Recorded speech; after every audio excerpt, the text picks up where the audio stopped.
So let us call on stage for a very special address by Shri Niranjan B. Vayangankar, IPS, Deputy Inspector General, State Cyber Police, Government of MP. We welcome you, sir. Good afternoon, everybody. I actually got a little delayed, but I'll try to finish within time. Being in the State Cyber Police, I got the DO from Nikunj sir that I must talk about the crimes. Crimes related to the latest cloud security, the technologies we have got to handle them, and the policies of the government that will be dealing with these crimes effectively. I'll start with it now. Basically, cloud cybersecurity is a collection of security measures designed to protect cloud-based infrastructure, applications, and data. I'll just tell you basically that it analyzes three basic points. First is the security challenges. What are the security challenges? Second is emerging technologies to handle them. And third is required policy initiatives.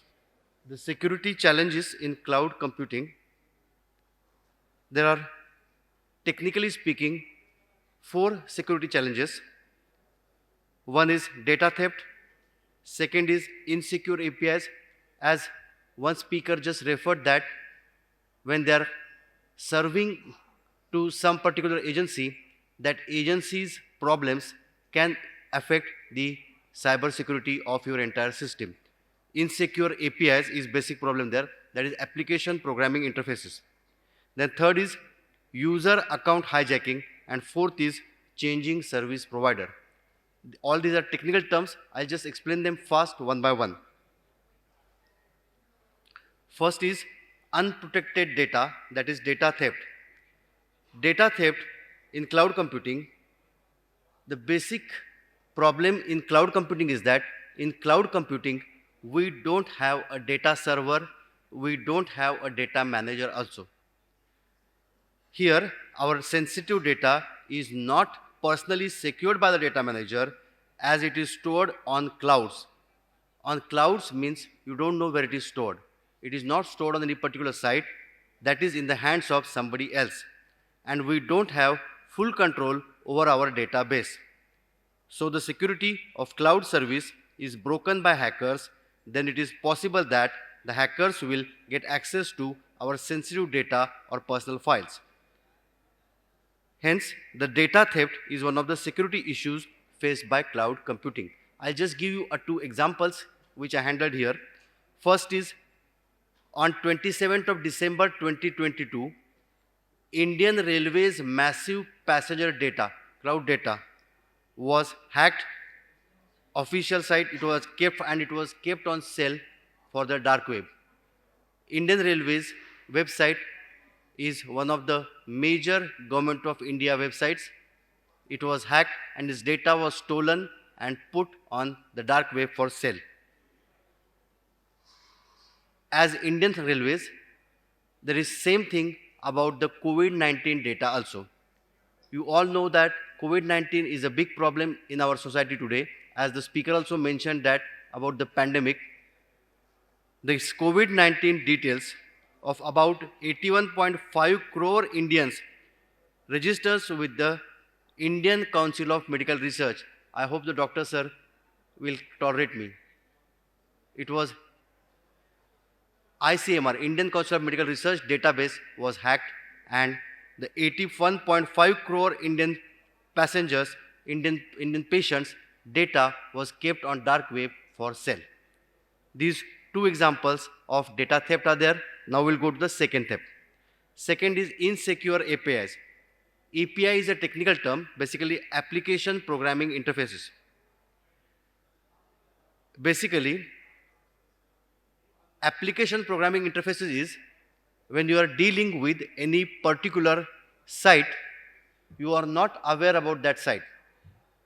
But that site gives you certain interfaces through which you can interact with that site. They are called application interfaces. That means, though you are dealing with the site, the actual thing is that you are dealing with the application programming interfaces. And The most important problem here is public domain vulnerability, because in cloud computing, a few services which are available in the public domain can be vulnerable, as they can be accessed by some third parties who might easily harm or hack data. I'll just give you one example here again. The latest example in November 2019, Nyaka Fashion. You must have heard of Nyaka Fashion. It is India's one of the e-commerce company headquarters in Mumbai. Internal API allowed a potential attacker to log into any user account if the attacker knew the user's email ID. Can you see that? If the attacker knows the email ID, he can attack, he can manipulate that user's account details, intervene with them and play with them. That's happened with Nyaka Fashion in Mumbai in 2019. Now the third is user account hijacking. It's again a problem.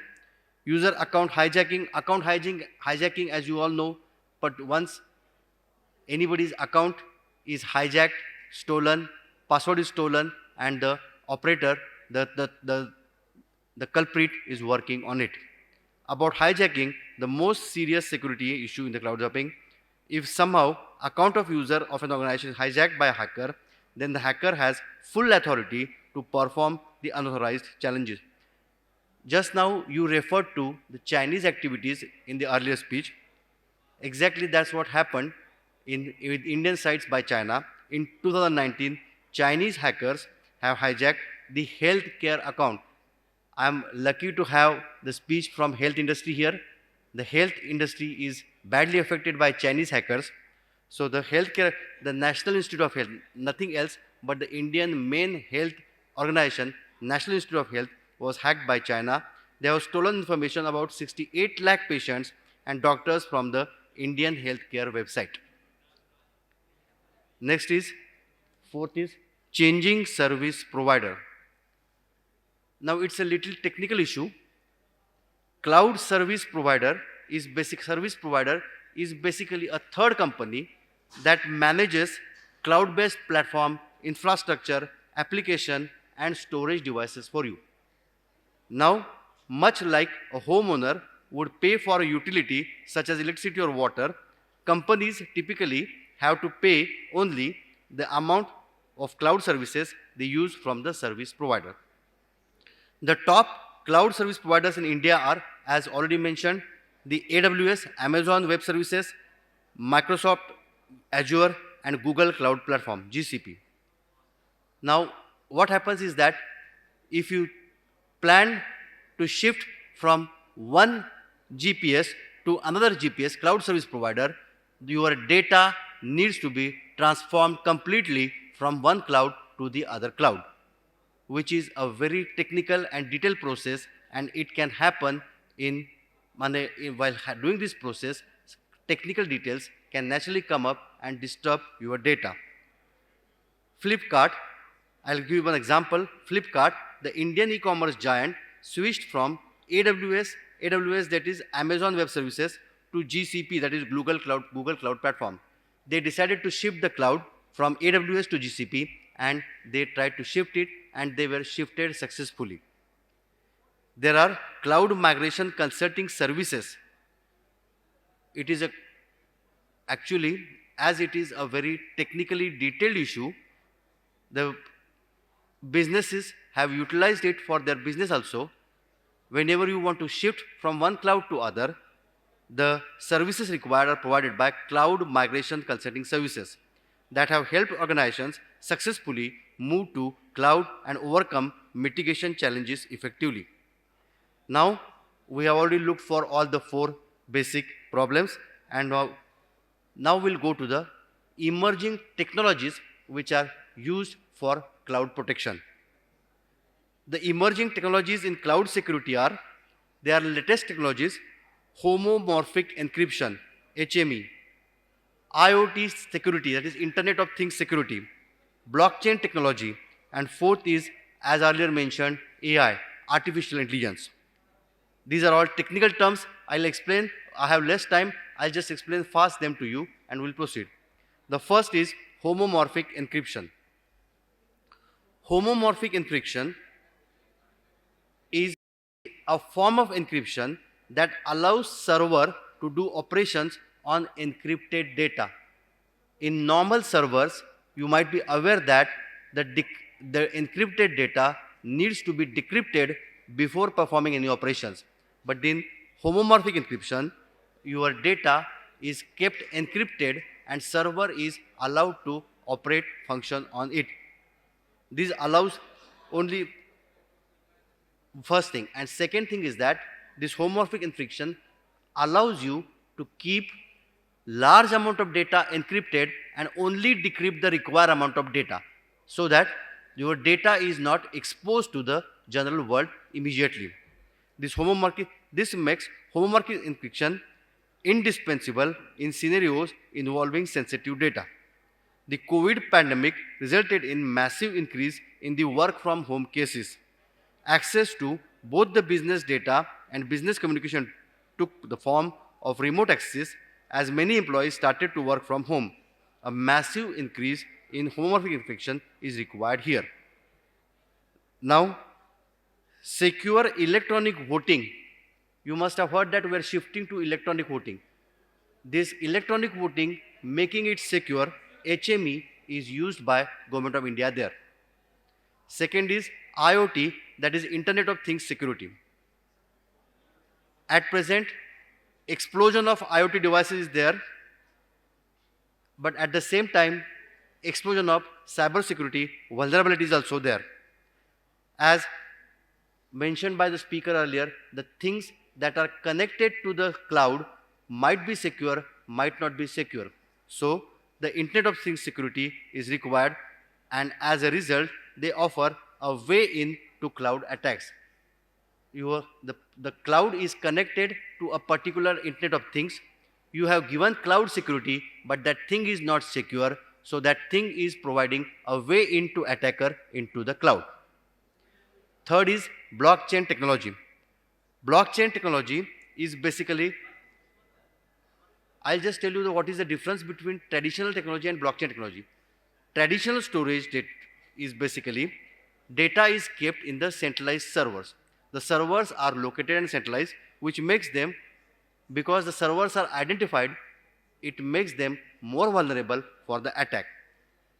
The blockchain-based storage system distributes the stored data across a network of nodes, making it comparatively much more challenging for criminals to access.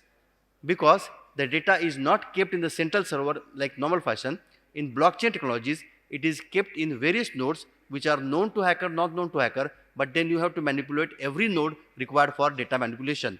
So, blockchain technology is definitely helping, and encryption is also adding a security point to blockchain technology. The third point, the last point is AI for cloud security.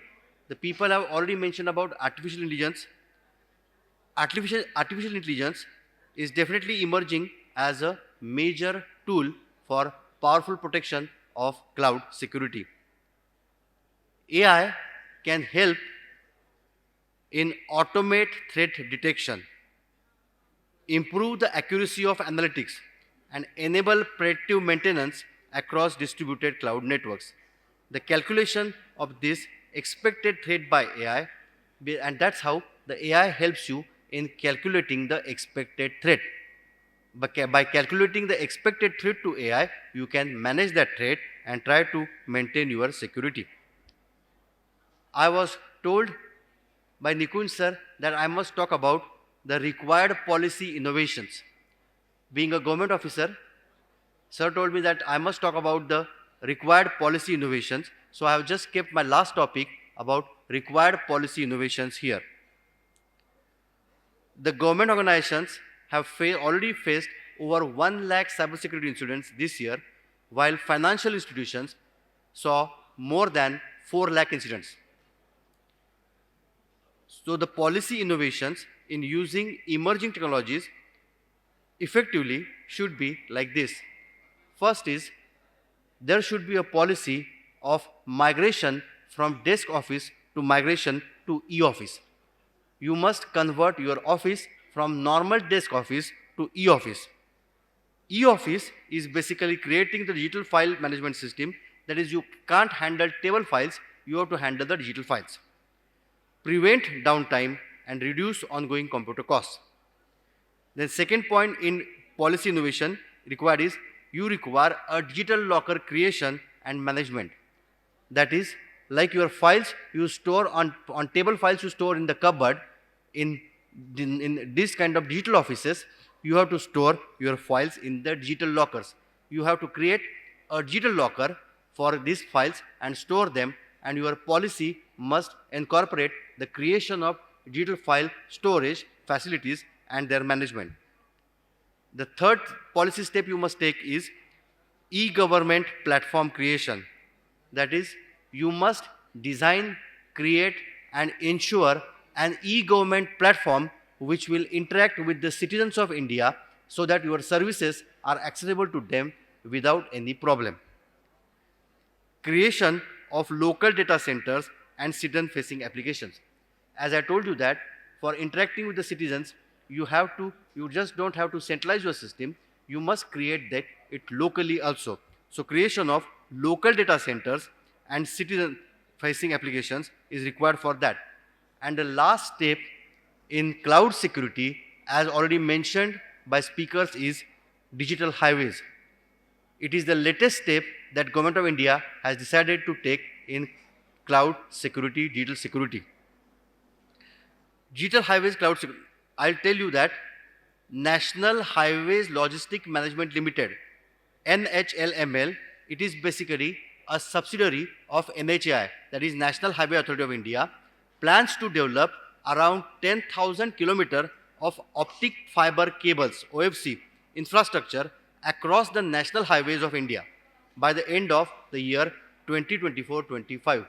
I've just told you the budget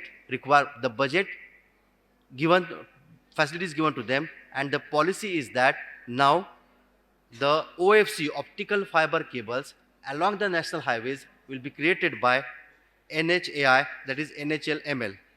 The purpose of this development is to create digital highways that will provide internet connectivity to remote areas. That means if the OFC is created along the highway, on the highway you have various spots from where you can access the internet, access the mail, access WhatsApp data, etc. directly. OFC network will allow direct plug-in and play on or fiber on demand model for telecom and internet services. Cloud-based, the software used here is cloud-based data lake software. I'll just tell you the name of the software is data lake software. Will not just track the files of the construction of digital highways, but also pinpoint official behind dealing in, like the digital highway creation is also monitored digitally. The government is monitoring it through data lake software and controlling the working officers if they are dealing in the creation of data, hyperdata, the software data, the digital highways, they punish them, they monitor them through data lake software. By launching this unique cloud-based and artificial intelligence-powered big data analysis platform, NHI has secured its digital highways effectively. That's all. Thank you. Thank you so much, Niranjan sir, for sharing your insights and your views on cyber and cloud security. Moving further, I would like to call on stage KL Meena sir to present a small token of appreciation to Niranjan sir.